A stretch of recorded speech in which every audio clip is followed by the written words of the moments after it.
Orlando Scandrick of the Dallas Cowboys, their top corner, was just suspended for the first 4 games of the season for a little altercation he had in Mexico where he ingested MDMA, also known as the recreational drug Molly. Was he sweating? Tommy, you beat me to the punch, man. I can't even tell it, you know? It's probably good because it wasn't going to be a good joke anyways. But on that note, after Ray Rice was just suspended for 2 games last week for the domestic abuse incident, does the NFL need to seriously change the rules? A lot of people were giving Roger Goodell flack for only suspending Ray Rice 2 games. But the NFL has made a point in the past that they care more about multiple offense violators. And that's where Roger Goodell really tries to crack down. It looks like Aldon Smith is probably going to face a pretty significant suspension for all his different violations he's had over the last couple of years. So do you think there's a serious problem with the structure of the rules in the NFL as far as, off-field incidents go, Tommy? Not necessarily. First of all, the players all know if they take a drug like that and they get caught, that's a punishment. There's no gray area for that. It's set in stone. It's agreed upon with the players' union and the league. That's it. I mean, the thing about the Ray Rice incident is it was not something, obviously, that you can put in a rule book because it was a very unique incident. And, again, I know people don't like saying it, but no one really knows what happened in that elevator. I'm sorry, you don't. So unless you know all the details, which only 2 people in the world do, you can't really make a judgment, even though it looked terrible, and I would not condone hitting a woman in any way, shape, or form. But you compare that to something that's set in stone, you know that's your punishment if you take that drug and you get caught. I'm sorry, man. That's just the lay of the law. So I don't see any problem with it, and he can have fun sitting on the bench for 4 games. Yeah, I don't have a problem with that either because, the big reason that he got suspended for 4 games there was actually not the Molly. It's that there was amphetamines in his system as well, whether or not that was tied to something else in the Molly, and that's where the violation occurred. As far as the hypocrisy of the NFL goes, while I could definitely see why a lot of people had a problem with only 2 games for domestic violence, I think a lot more of this stuff happens all year long. Then the media doesn't really make a big deal of it, but because TMZ got a hold of this elevator video and people were actually able to watch his wife unconscious in that hotel, that's why such a bigger deal was made. So you're saying on a regular basis, NFL players are punching their wives? No, what I'm saying is there's a lot more incidents where players should probably be suspended or criticized more often, but the media doesn't make a big deal of them, and they chose to in this Ray Rice situation. So that's all I'm saying. I'm not saying he should have been suspended more than 2 games, but I think there's a bigger issue of just straight-out hypocrisy in the NFL.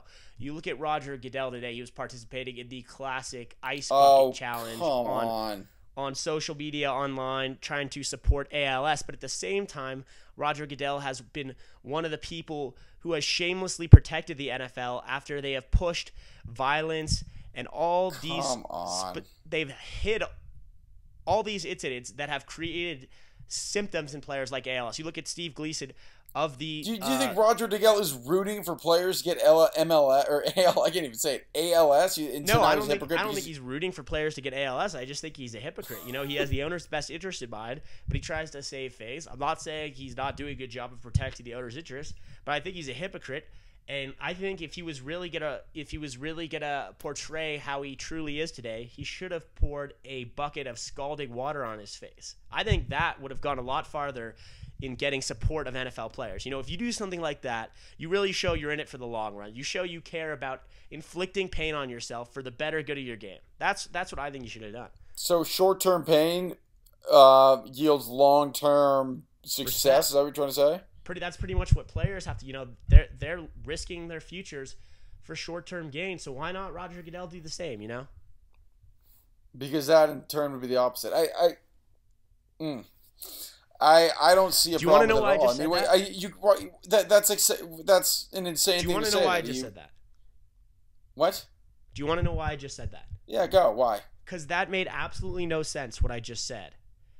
And the reason that I just said that is, number one, I just thought it would be funny to talk about someone pouring scalding hot water on their face because I'm still waiting for someone to do it just to be a hipster in this whole social media ice bucket. Let's not actually donate to ALS, but let's get some social likes and let's make a funny video of ourselves doing something for a good cause, even though you're not actually doing anything. That was number $1 million raised. Yeah.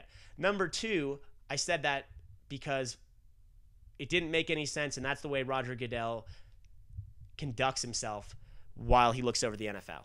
That's a clever way to try and walk yourself out of the statement that you said that you're now realizing wasn't a smart statement. His rulings don't make any sense.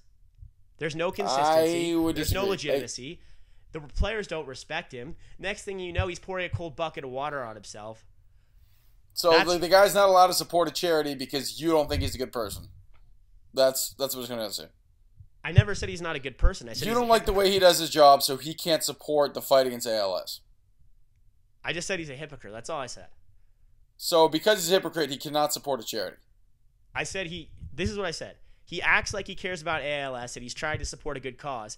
But at the same time, he's covering up the mess of all these problems the NFL has created for players where they can't get pensions, where people like Junior Seau and others are killing themselves because they've got such brain trauma and they don't have the proper care because the NFL hasn't supported them and have turned their back on them when they face these harsh problems.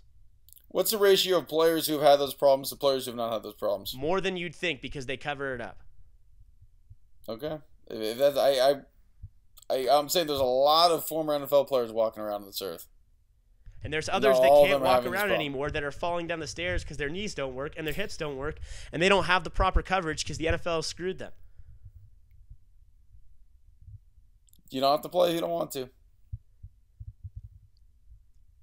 All right, there you go, Tommy. You were waiting for that. I could tell you were over it. You were quickly over it. Yeah.